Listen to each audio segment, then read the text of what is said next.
father's now my mother, for she is my father's wife.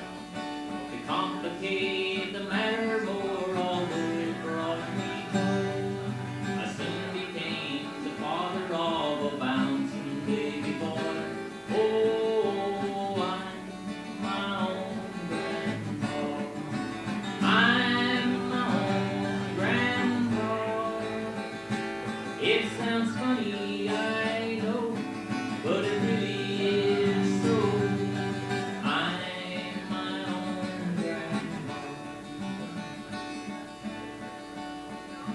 So my son has now become a brother-in-law to dad.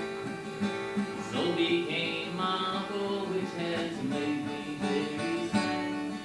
For if he is my uncle, then this also makes him brother of the widow's grown-up daughter, who of course is my stepmother. Oh, I'm my own grandpa. I'm my own grandpa. It sounds funny, I know, but it really is so. I'm my own grandpa.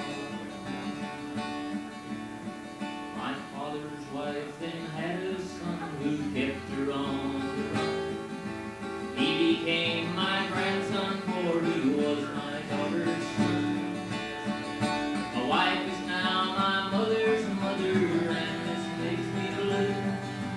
'Cause although she is my wife, she's my grandmother too. Oh, I'm my own grandpa. I'm my own grandpa. It sounds funny, I know, but it really is so. I'm my own grandpa. If my wife is my grandmother, then I'm her grandchild. And every time I think of it, well, it nearly drives me wild. For now I have become the strangest case you ever saw. This husband of my own grandmother, well, I'm my own grandpa. Oh, I'm my own grandpa. I'm my own grandpa. It sounds funny, I know, but it really is so. I'm my own grandpa.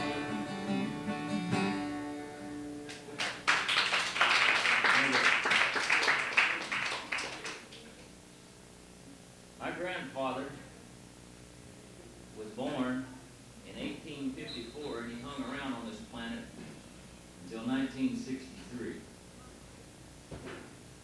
He was born in Mountain Home, Arkansas, died in a place called Oil Trough, Arkansas, or actually Union Hill, Arkansas, which isn't there anymore. That's where I grew up. When the postmaster died out on the Star Route there, they closed the post office, and it's since been left off the map, so you won't find it. My grandfather married my grandmother when he was 25 years old. She was 20. And back in those days, the Bible Baptist Church used to have experience meetings on Wednesday night. Now, what an experience meeting is when everybody goes to church and sits around telling about the good experiences they've had in the church and with the Lord. Grandpa had a new buggy, and he's heading for the church. And to get to the church, there's a woods road, goes through a patch of woods. But the road forks just before you get to the woods and goes around through some fields. When they were approaching the fork in the road, Grandma said, now Tom said, I don't want to go through the woods. Said, I was through here today and I saw some bear in there. And Grandpa said, well, Emma said, we're late now. And said, I'm going through them woods. She said, well, you just stop and let me out of this buggy because I'm not going through the woods. I saw a bear in there and I don't want to come up on a bear halfway through the woods. He said, well, I'll tell you what. Said, I'll just get out of the buggy and you take the buggy and go around the other and I'll just walk through. So he took off through the woods on foot, and about halfway he met a bear. Jumped out in the road and grabbed him. Hugged him up close to him and scratched him up a little bit, and he starts fighting with the bear and wrestling around, and the bear gets him down in the road and rubs his face down in the dirt and bangs him around and scratches him and claws him up, and he finally got loose from it. And he goes on down to the front to the Baptist church, and when he gets there, everybody saw him come in, and he kind of sneaked in real quiet and gets way back over in the corner in the back, and from looking at him, they knew that he had one good experience that he should be able to tell them. And they started asking him to tell him about his experience, and he said, no, I'd just rather not say anything about it right now. And they just kept on at him and said, come on, tell us what happened. You look like you really had a good one. And just wouldn't leave him alone, and finally he said, okay, he said, you all know me, you've known me a long time. He said, you all know that I gave my heart to the Lord for a long time ago, and you know that I'll do anything for the Lord. And you know that I know that the Lord is good and that the Lord can do a lot of good things for you. But I'll tell you one thing, he ain't worth a damn in a bear fight.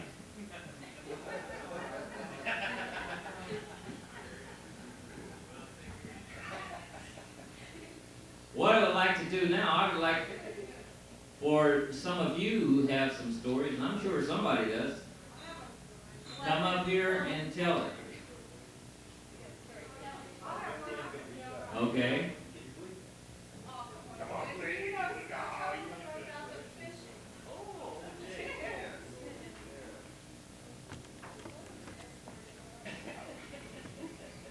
Well, my family's an old Central Texas family, and they kind of settled around the area around San Saba and Llano. And anyway, Mama had this Aunt Susan, and she was married to this man called Felix Aker, who Mama got real close to. I mean, he may as well have been her flesh and blood uncle. She just loved the guy, and she said he was kind of an ornery old cuss. He never went to church, and she said she admired him. She thought he had a lot of faith and everything, but he didn't really have too much use for church. And all these people up there were always trying to get him to go. And his name was Aker, like I said, and they'd always be saying, "Hey, Aker, you prepared to meet your maker?" And hassling with that all the time. One day this guy says to him, "Hey, Felix Aker, are you prepared to die?" "Prepared to die? Hell, I ain't even prepared to live."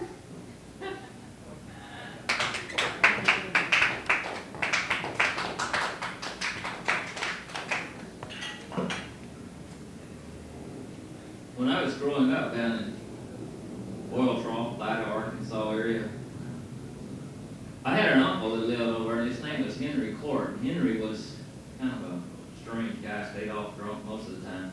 Everybody said he worked on pipelines, and I guess he did. He had a lot of dynamite and stuff around. That's what he did, was build pipelines through mountains and so forth, where you had to use dynamite to blow out the rocks. Well, this job being a pipeliner kept him away from home a lot of times. He just about come home long enough to get things going for the family again, so they get another kid. They had 11 kids, him and Ellie. And he come home one time, he always brings something home. He come home one time and he had a whole mess of little groundhogs, 7 of them. He'd been out there blowing up some rocks and dirt and whatever, and he blew up this groundhog hole in the ground where this old mama groundhog was in there and had these little babies. So he being a kind of a thrifty kind of a guy, he figured, well, I'll just bring these things home and grow them up, and then next winter, when they're big, said I'll just have me some good groundhog meat and some groundhog hides, so I can make some good shoestrings and whatever, He was going to maybe make a head for his old banjo. And he brought them home, and he figured he'd have the kids look after him, so he put them up in these chicken coop things, where they got cages, and they got a wire bottom up about so high off the ground so the droppings all fall out. And the main reason he put them in there is so the thing couldn't dig down in the ground and get away. Well, he just about got them set up in the cages and got the kids taken care of. and he had to go off on another pipeline job. Well, this time he went over to Saudi Arabia, and he was going to be gone 3 years, and we're going to let him come home after he'd been there 1.5 years or a month. Well, he's been gone for a while, and these groundhogs are getting bigger, and the kids got to liking them, thinking they're pets, so they took him out of the cage and started, petting them. And every dang one of them got away, dug right down into the ground and disappeared. They couldn't get them back again. Well, after that, things got kind of hectic around there because everywhere you went, there's another groundhog hole. You walk out across the yard, you can fall right in up to your knees or something. All the neighbors figured, well, they just help out, get rid of these things. So there's a bunch of guys from the neighborhood comes over, and they're sitting around on the front porch with their shotguns just waiting for a groundhog to stick his head up out of a hole in the ground. Sit around there drinking moonshine, whiskey and stuff and telling lies for weeks. Didn't kill every groundhog. Killed dang near every chicken on the place, so. Made Ellie cook them up for him and ate them too. He said, well, no use to let them go to waste since they'd already been killed. Well, time went on, and these things are getting bigger. And, groundhogs make more groundhogs. So there's more groundhogs, there's more holes in the ground, and more neighbors hanging around just trying to find out what the groundhog's going to do. Well, fortunately for the neighbors, old Henry lived back pretty good ways from everybody else, and groundhogs don't go very far once they dig in, so they pretty much stayed right around Henry's house there. And everybody's trying to figure out new ways to get rid of the things. They were going to drown them out. They poured water down the holes, and that didn't work. Some guys come over and they put hoses on their exhaust pipes on their cars and stuck them down in the groundhog holes, tried to smoke them out. That didn't work either. So the old Bentley boys down there, they went over to Bradford and got this old pumper, fire truck, and took it down there and dropped a suction hose in the creek that run along down the back of the house. And stuck about 4 fire hoses in some of those groundhog holes out there around the house and just let her go.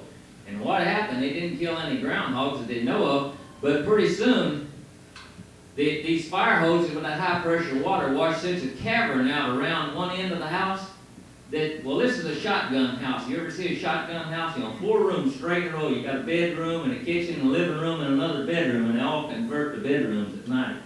Well, this house, one half of the house just broke in two, and the damn thing fell down in a hole. So they had half the house left when Henry come home, and he was real surprised to see that, and he spent just about his whole month home just trying to fix the thing. About all he was able to get done was just patch up the big old hole in one end of the house there where it broke in two. And then he went on back to Saudi Arabia. Well, time went on, and the neighbors are still trying to figure out how to get rid of these things. And the groundhogs are eating up everything around there. You couldn't grow a garden or anything else. Well, Henry never sent enough money home for Ellie and the kids to live on. Everybody said he gambled it away and drank it up and probably spent it on women, but I don't think he found too many women in Saudi Arabia. But anyway, sometime during that time, his oldest boy, John, found some dynamite off up in the shed there where Henry had it stored away. Well, he got the Bentley boys to help him bring that dynamite down there and bundled it up. He got about 4 sticks in each bundle and put a cap and a fuse in there, and he's sticking them down in groundhog holes all over the place. And that Sunday morning, Ellie and the kids were all going to church, and John decided he told her he was sick, he couldn't go. So he stayed home, and the Bentley boys come over, and they wired up all this dynamite. He knew how to do it because he watched his daddy do it before. And they wired up this dynamite, and right in the middle of the communion services, when they was passing around them little bottles of grape juice and little pieces of bread, the blast went off, and everybody said that Aunt Beulah Tarpley looked just plumb weird when she threw all them little glasses up in the air, and that grape juice come down and dyed her hair blue. The whole congregation took off for Henry's place, and when they got there, it was a terrible mess. The house, they didn't even see nothing but a big cavern out in the yard there. And there wasn't a groundhog around there. They'd never seen one again. I guess they either all got killed in the blast or they decided it was finally time to move on. And John wasn't nowhere to be found. And they never saw him around there again. His mama got a letter from him about 6 months later. He'd gone off somewhere and joined the army. Didn't want his daddy to come home and see what he had done. But when old Henry come home, well, they moved out of the neighborhood. Someone said they went to Oklahoma or someplace. And the last thing I ever heard was somebody had asked Henry if he learned anything in this experience. He said, yes, don't ever let your kids stay home from church. Thank you.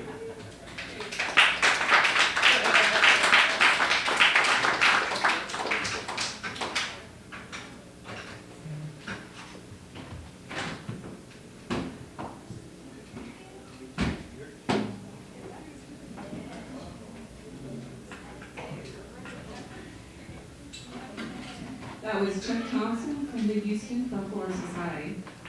Now, out in back, we have gotten started up, I believe, a workshop on Morris dancing. And right here, we're going to introduce our people from the Lone Star State Dulcimer Society, Linda Thompson and Maria Terrace Sandra, who are going to give a workshop on musical arranging. Specifically, they work with the hammer, dulcimer, and the fiddle, and they're going to be talking about how to use those instruments as both lead and backup instruments in arranging songs. Do want to remind you all of the AFTM table over here with t-shirts and newsletters and what have you for sale. Plus, the Shambles Morris team, as soon as they're finished with their workshop, will have Shambles Morris t-shirts for sale, and the Southwest Celtic Music Association has got literature and t-shirts and things like that. So let's welcome Maria and Linda here.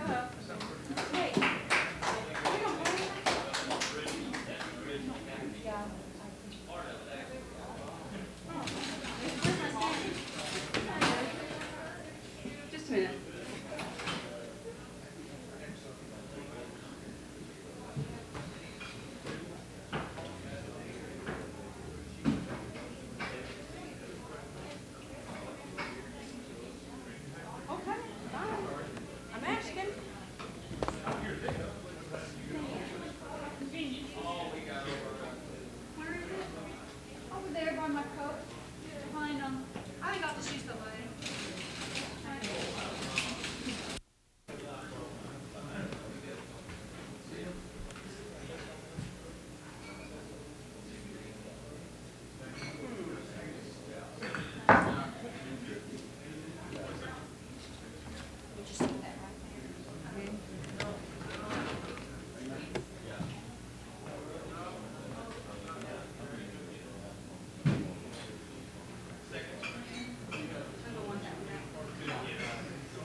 There it is. Hello.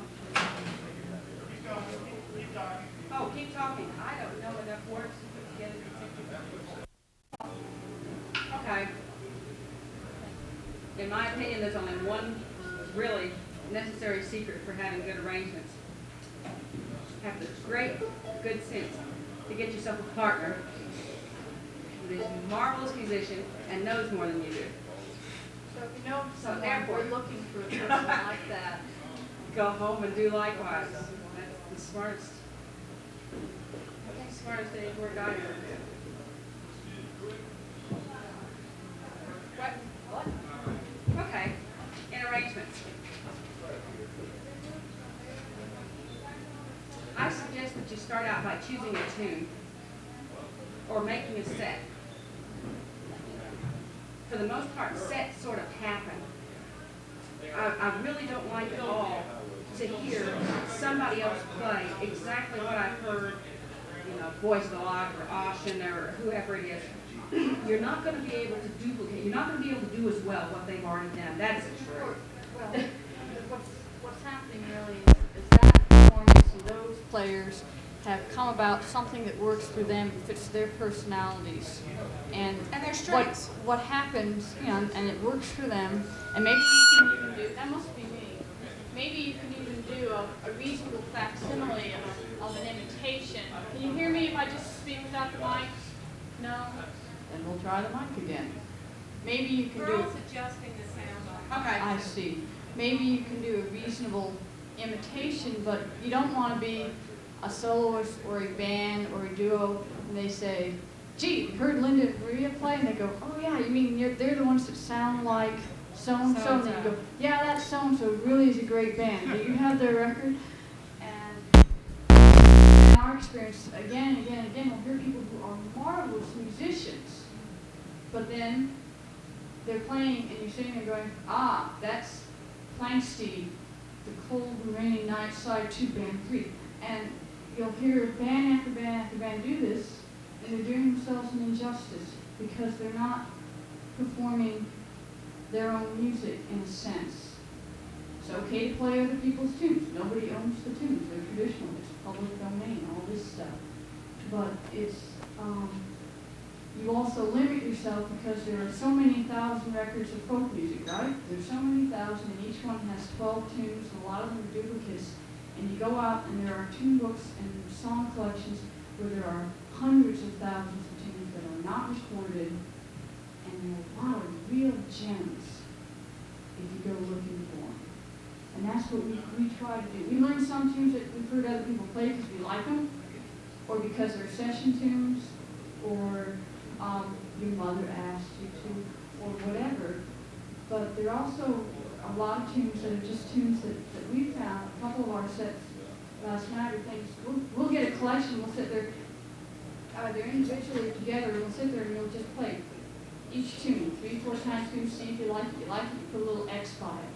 If you don't like it, and then you go on to the next one and play it 3-4 times. And that's kind of how we begin to find tunes that we like. That's the first step. But you can do this even if you don't read music. Now, reading music is a lovely luxury, and I wouldn't want to do without it because it gives me access to these things that no one else in our area knows. And I like to give them surprises. Also, nobody knows if you've done the tune wrong if you're the only one that plays it. So, you know, how are they going to find out if I've completely blown the B part? They don't know the B part. There is an aspect. That's true. I've just taken artistic license. This is a melodic variation, you see. Well, there's an aspect of this too. If you're going through a collection of some particular tradition, and this has happened to me where I got a hold of a Xerox of Shetland tunes that Tom Anderson put together, 1,000 copies printed. And a friend had a Xerox of a Xerox, and I Xeroxed it, took it home and played the tunes. Like, God, these really suck. And put it aside, and then later on heard someone who knew how to play the tunes, and realized that if you heard the tune and you saw the sort of the style or the accent with which they played the tune, it made a tremendous difference. And then I thought, oh, well, these really are good tunes, and I could go back and go through the collection and appreciate them on a different level. So there's certainly that aspect too. Don't blow off a tune just because you don't understand how to play it. You can also find recordings. If you have to learn them by ear, you can find recordings that aren't terribly popular in your area. Mail order. There's all kinds of things you can do. Mail order, yeah. She brought back some. We've gotten some tunes from something called Fraser's collection of Scottish tunes and melodies peculiar to the Highlands of Scotland. It's a great long title. And we were reading these, but there are a couple of tapes that play these tunes, and you don't have to be able to read the music. You can play them by ear. Or if you are playing hammered dulcimer, for instance, go to other music.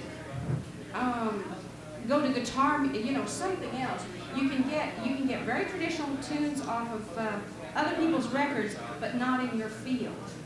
It's important. That's another way to do it by ear. It's important in arranging. We're kind of touching on a lot of things at once here, I realize, but it's important, I think, to listen to a lot of different people either playing the style of music you like, or if you're not focusing on a particular style, to listen to a variety of music.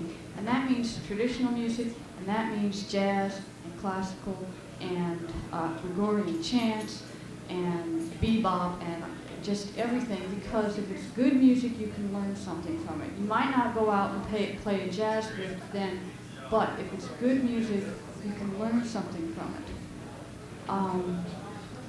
Now, some other things I have found is that I have found books of duets. And violin duets, fiddle things. Sam Rosetta, who is a well-known hammer dulcimer player, told me that all the trapezoid harmonies came off the Sacred Harp, books. And he said they would each sit down and learn one line, and that's where they got their harmony. And you know, you can do a lot of this by ear, that you don't have to have it always that way. Then I suggest that after you've done that you learn the tune well. Yes, it sounds so obvious, but I haven't always done it. I have decided that there's more than one kind of memory, and this is what I teach my students. There is a muscle memory, and you just flat have to play it enough times that your muscle is able to get it from this spot to this spot. And I suspect it's true also in fiddle. There's also a mental, an intellectual memory. And this is something I was taught by a concert pianist 25 years ago and didn't employ it at the time because it sounded so silly. And 25 years later, it dawns on me why my mother paid for that master lesson, so that I would know how to. I close my eyes and I play the whole thing, and I see it on the dulcimer, away from the dulcimer. And I can come up here and I can be shaking, and I know that piece. I know it intellectually. Think music. Do y'all see The Music Man? Long time ago. The dumb thing about that was who wrote that? Meredith Wilson was a piccolo and flute player, classically trained. There's actually something to it.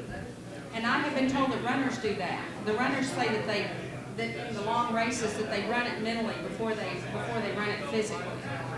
That there is something to seeing it happen. And what I do is I find out if I make the same mistake over and over again, probably intellectually I don't know what I'm supposed to be doing. There was one thing in the jigs the other day where I kept doing something wrong and it happened over and over and over, and it turned out I didn't really know what I was supposed to be doing. And you can find that out by playing it mentally. When you're playing it physically, your ear carries you too far. So, you know, your ear will just slide right on and take you on, and you don't know, and that's perfectly all right until you get up here and you see some great musician out there go, ah, no, I can't play anymore. And at that point, the mental makes a lot of sense. As soon as I have learned the tune in reasonably good fashion, I block out the chords. These may or may not be the chords I'll end up using, but I try to hear the chords. You don't have to do that by, you know, using fancy music school methods. Anything will work, but be able to hear the chords in the thing. Listen to it and see what would sound right with it. And so I do such bizarre things as singing along with it, you know, da da da da. And I'm playing the chords and I'm blocking them out to see where it is, because in our work, I won't always be taking the lead, so I have to know. And what I hang my backup on is chords. Tape recorders are wonderful. Tape recorders work nicely. You play the tune yourself. You play it. I play it through 6 or 8 times because it gets to be too dull running it back all the time. And I play it through and play it through because she and I don't live in the same town. We can't practice terribly often. So we run it over and over and over again, and I do it. And then sometimes I record it with her playing. Sometimes I just record it with my playing. And then I work on some backup for it. Yes? What works best though is when we're together is to take the tune a piece at a time, and one of us will play the melody over and over and over again until the other person to give the other person a chance to explore. This is different than if you're in a bluegrass band, you get up, you take a break, that's it.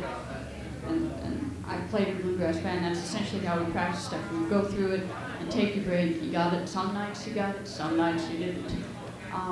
But for our arrangements, there is some flexibility. They're never the same twice, but a good bit of it has been scoped out. A whole bunch of the notes have been worked out. And it also helps if you're practicing to make some kind of notation, either with musical notes or with words or something, so that you'll remember the little twist or turn that worked that day, because as soon as you walk away, you'll probably forget it. Right. I do it with words. She'll write flam this. What do you write? Yeah, I write such things as flam right to left, and then go down to the A, and then jump up an octave higher. And that'll be my arrangement. I'll jot it out like that. And I have some very tiny little books. It's actually called little stack paper things that she Bought these in Switzerland. It's Music Hug, it says on. It's very tiny music paper, and I will jot down. Well, here's some I've jotted down where I will just real quick jot down the notes, not even necessarily the rhythms, but jot down the notes, because if I get the first 2 or 3 notes, I'll usually remember what we figured out before. Otherwise, you go off, we get to see each other a week or 2 weeks later. We live 50 miles apart from each other. And you'll get down and say, okay, now what did we do? And you're, oh my God, what did I do there? So it really helps, or play it into a tape recorder so that you hang on to it. If you have a good idea, you hang on to it and it doesn't like go away. Here's a good idea right here. Look at that. Wow, what a great t-shirt. Oh, wow. Another thing I do is tell my subconscious to get busy on something. After I've learned the tune pretty well, sometimes I'm working on something. She will have played it, 100 times, 200 times, and I will be goofing around and still will not have come up with something. And I'll just sort of give an assignment to my brain. You're really going to have to think about this stuff. And sometimes I'll be in the shower, sometimes I'll be, and all of a sudden I'll hear what I need to know. And if you give yourself the time, and sometimes I'll block in something knowing it's not what I want to finish up with. I did that on Daughter Mary, and I didn't come up with the last ending, the last thing that I liked so well. I didn't come up with it until about a week ago. I did it during performance for the first time. But the one that I'd done before, I just wasn't happy with. And so I just sort of told myself to keep thinking about it until I came up with something. Yeah, Betty the Bride. Betty the Bride was something we had decided. As I say, we were being silly. A friend was getting married. We chose it because of the title. I kid you not. We don't have to have good reasons all the time. It sounded good. If we hadn't liked the way it sounded. It's a Scottish thing, and so I mean it's not that big a jump of the imagination to come up with doing a bagpipe drum. That's the way I started. So I start mine with, she's playing the melody. Probably means, we'll tend to do a variety of different things to back each other up. Now sometimes it'll be like on the fiddle, or the Delsmer will try to imitate a drum. Fiddle will chord sometimes, more often than not I'm playing some sort of counter rhythm or counter melody. Harmony, second line, something. In the last part of this tune, when we played it through the third time, what I'm doing is mostly a broken chord and a heavy rhythm, ta ta ta ta ta ta, things that'll drive the tune. sounds sort of like a charter rhythm. Yeah, we're not trying to, I don't think we're trying to adhere to a particular tradition at all. We're just sort of playing with tunes, and we bring to our playing types of things that we've done or listened to or like. And there's a lot of music that I like, she doesn't like, or vice versa. But There's enough left. there's enough left, so we're playing. Okay, this is Betty and the Bride and Daughter Mary. Yeah. Betty and Daughter Mary. We played this other time for you here.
four-part tune, and the first and third parts are virtually identical.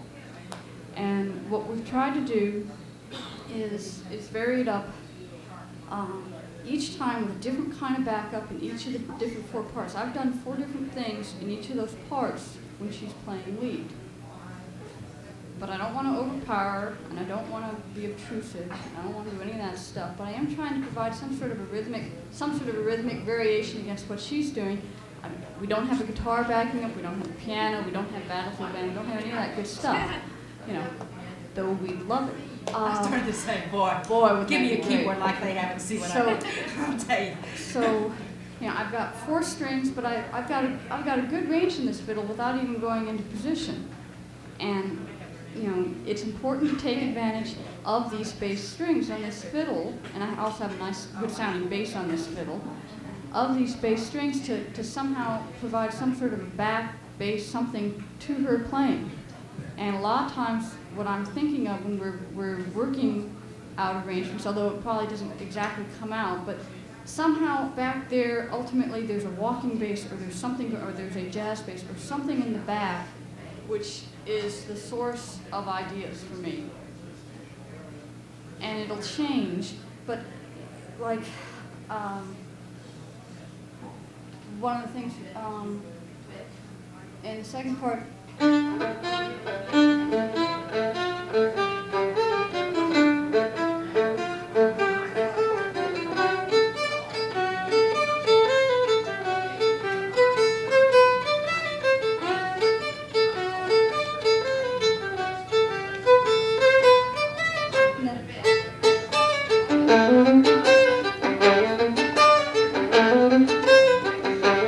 okay, this is, you know, it's not to overpower, but it's to provide some sort of, I guess, She tension, decided actually. when I was going up, she'd go down on that.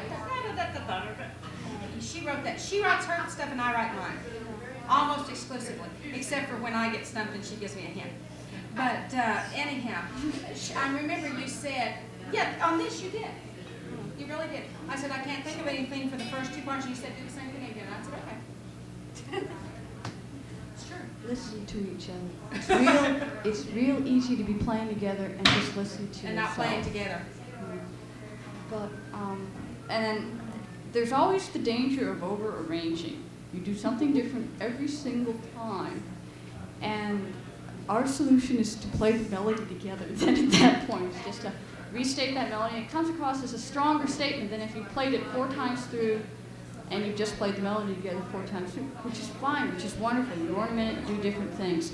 But we're trying other things. We're still exploring what we can do with the instruments, and nothing's final yet. Well, when I started playing this, it was my understanding that this was a lead instrument, although that's not legitimately historically true. In South Texas, this was known to be a backup instrument for polka bands. And they would do John, John, John, you know, that kind of thing. And I know in Greece that they use these as backups in dance bands. But in this country, the people that I had heard play, McCutcheon will do a little bit of backup. I don't know how much of you know about some of the people I first listened to when I was trying to learn. But he would take the lead, and then for variety in his hammer dulcimer solos, he would someone else would take the lead, fiddler or guitarist especially, and he would do something behind it. His backups were very rhythmic, and so the first thing that I heard was something. And so if you hear me doing something, it's probably stolen from McCutcheon at some point. And I believe it's perfectly all right to steal as just don't steal from the same person all the time. So this is stolen from Dana, and this is stolen, that kind of thing. When you do that terribly rhythmic thing the last time too, Now that was mine, as far as I know. That happened in the shower. I don't really think I have to give anybody else credit for that one. What I did in this one, our 2 chords are D and C, and basically these are the 2 chords that we're dealing with all the way through this. And that's not limiting at all. That's fabulous to have these Scottish pieces have these strong, people can't quite understand what's going on because it's 2 major chords sitting side by side. So I wanted to deal with D chord and C chord, and I couldn't come up with something. And we were going to end it, and I wanted something full. The dulcimer can give huge, big, full sounds. I do something called a flam. and I wanted something rhythmic. She had just started that, you know, that stuff, and I thought that was real. And so I thought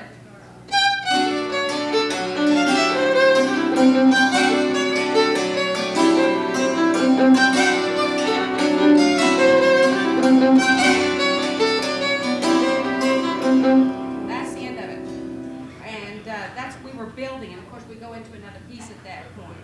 But I wanted to keep building, and I needed to be pulling in as much as possible. And as you may have noticed, the dulcimer has a good substantial overrig, and you can let it defeat you, or you can use it. And I decided to use it to build, and so it just builds layers of things like this cumulus clouds. Actually, this arrangement originally went from there into Simple Gifts. It was a wedding Yes. after all. Yes. But once we were done with the wedding, we started looking for another tune, another reel or something to go into, and we got out our books and we just played stuff, and one evening we were playing through it and we found another tune. And partly it was the tune, and partly we were intrigued by the name. What did dotted mean? What does D-A-W-T-E-D? We've never seen this word before, so we went and we looked it up in the Oxford English Dictionary. It means something like darling. Big deal. The dotted sound. Dotted Sounds fair. like someone from somewhere, you know, other than Dotted. Austin. Dotted. She's All done right. something wrong, don't you know?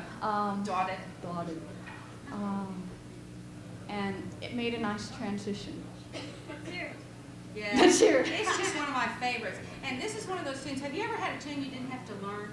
It was just sitting there waiting for you. You know, you look at Falls in your face. It's like you've already know. I mean, it was just sitting there on the dulcimer. I'm here, and I learned it in one afternoon. And then, like I say, the arrangement came pretty much real quickly, except for one part. And that one was one of my vacuuming arrangements. You know. I don't vacuum, so I don't get this burst of inspiration. So, yeah. Yeah, let's go into it. We'll do the whole last time. Okay. Who's playing Once lead through. at that point? You're I playing. am.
tune.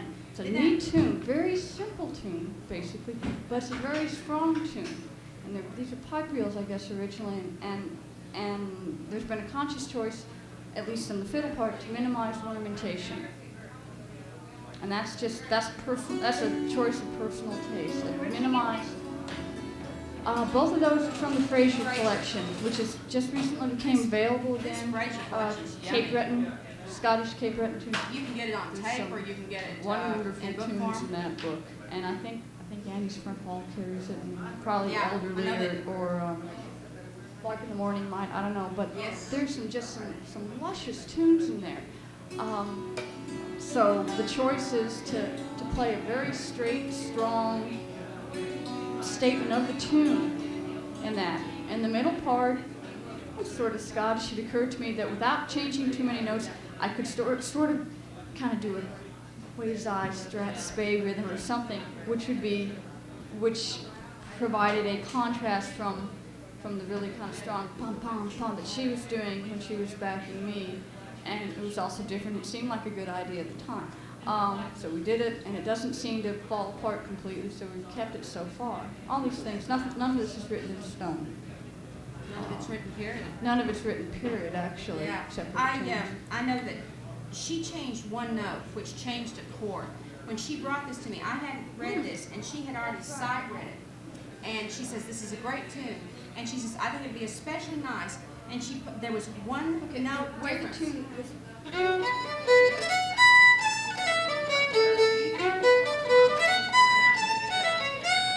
And all we did was. That note right there. And that, It you know, changes it to a G one- chord. And what happens is, it's B minor, A major, G major, and then back to a B minor, which makes a tremendous difference in the character of this thing. And even though people haven't heard it, it adds, this is what she called a driving tune. And if you can get a chordal system that has a little bit of tension to it. Now, it depends on where you're coming from. Oh, brother. I'm too old for that kind of ridiculous language. It depends on, not in all systems would this be tension-producing chords. It just depends on what people are used to. But there is something not quite normal about going B minor, A major, G major, B minor. And so it adds an extra little bit of tension. And I think that particular suggestion of changing one note made a great deal of difference. And then, actually, I had been listening to Bartok that week. And I don't think it's a surprise. There's the fifth, just open, bang. Bartok collected a tremendous amount of folk music. He was just loved it. Peasant Great music, I think is what he called it. recorded Great in all music. kinds of forms. Saved a lot of great village music that a lot of which has been destroyed It's in got 2 world wars. fabulous rhythms. And my kid had come home with a violin duet book. And so I was first playing it on piano with him, and then I was trying it on dulcimer. And so I've been fiddling around with Bartok, and I think that came through on this. But I have never sat there and thought, yes, I'll do something a la, the minute you start putting artificial outside things, all I really want to do is express the way I am that particular moment. That's why I think what we do is very satisfying to me, is because it's expressing something that hasn't been expressed before by me anywhere. We do run full circle. She thinks we run close to over-arranging, There's always a critic. Anyhow. It's important to listen to a lot of different types of music, and then you get to your finished product and you listen to it and you go, does it work? Is this tasteful, or is this too much, or whatever? And that's a personal decision, and not everyone's going to agree with you, and you're not even always going to be sure yourself. But it's an important thing to look at your product and then say, all right, is this okay? Is this okay? Or have I gone too far? Have I not done enough? Or does it really matter? Or who cares? Can I have a beer? And but you have to listen carefully to what you're doing, because if you're just playing along and you're not listening, you have to be doing something kind of dumb eventually and not even know it. But if it works for you, and the way we feel about it is maybe no one else If we get likes something it, but we're we're really having committed a great to, time. Yeah, And that's the bottom line anyway. and also I have found that we're doing something that I don't know of any place that it's exactly being done this way. This sort of came out of, it just sort of evolved organically. And so I have noticed that after people have heard us several times, they are much more interested in listening to things that are happening. The first time they hear us, they go, Yuck. they sort of pull back and their brows pull down a little bit, and they sort of, I didn't see anybody do that last night. oh yeah, they were doing it. They're all drinking. Maybe it was late enough that they had their third beer.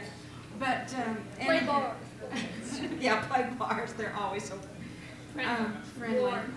Unless you play them too late, at which point they're contested. But anyhow, and I have noticed that after people have heard several times, they're more, they just sort of sit back. And my husband made what in my opinion, is the highest compliment. I'm dealing with an instrument that is rather stereotyped to the point that in the Northeast they have band hammered dulcimer buttons for their jam sessions, because hammered dulcimer people can be highly obnoxious. I sat in a jam session in Mountain View, Arkansas, and I sat down, out front in the square, and these old people were looking at me, and they looked at I was pulling out a hammered dulcimer, and their eyes sort of glazed over, and you could see, oh, yeah, because hammered dulcimer people have this tendency, I'm here, I can play louder than you. Look at my large hammers and my giant instrument. And actually, I have very often on stage, people will have to adjust because I'm not quite loud enough. You don't have to be obtrusive with a dulcimer. Dulcimer is obviously well suited to chords. You can play chordal backup and let all those other people take their leads and smile. And you can play a lot of tunes you don't even know that way in jam sessions. And you don't have to be the obnoxious dulcimer player that people are going to expect you to be. It's something I have to get over. I didn't even know this, I mean, I was a white Anglo-Saxon Protestant from Shawnee, Oklahoma. What did I know about discrimination, right? And here I go in and people hate me just because I have a trapezoidal case in my hand.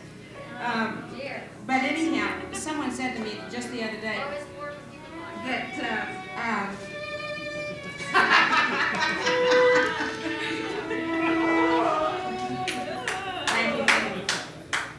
it's good to be understood.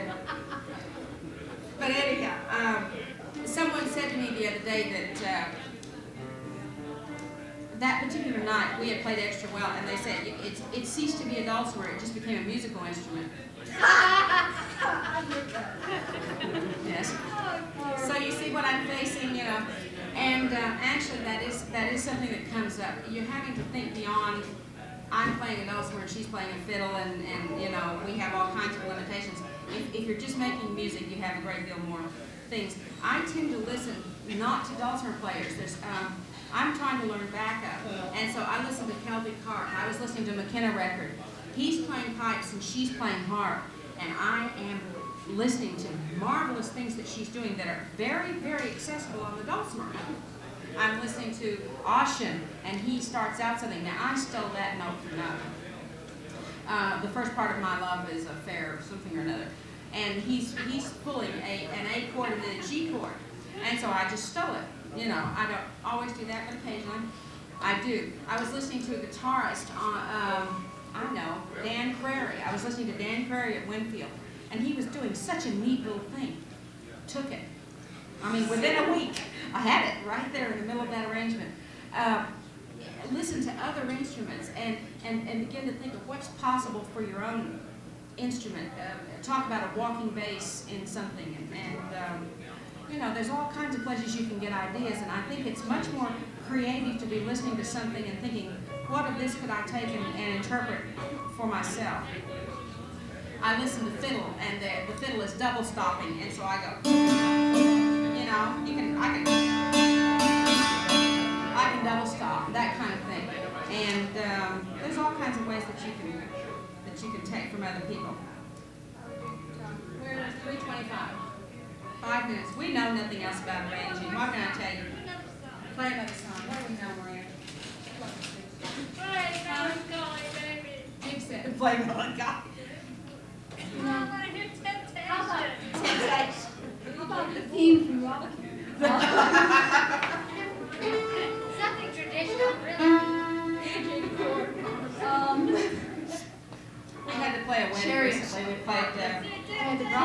Juliet. We had to play Romeo and Juliet at one wedding. We even said, oh no, don't you know what happened to them?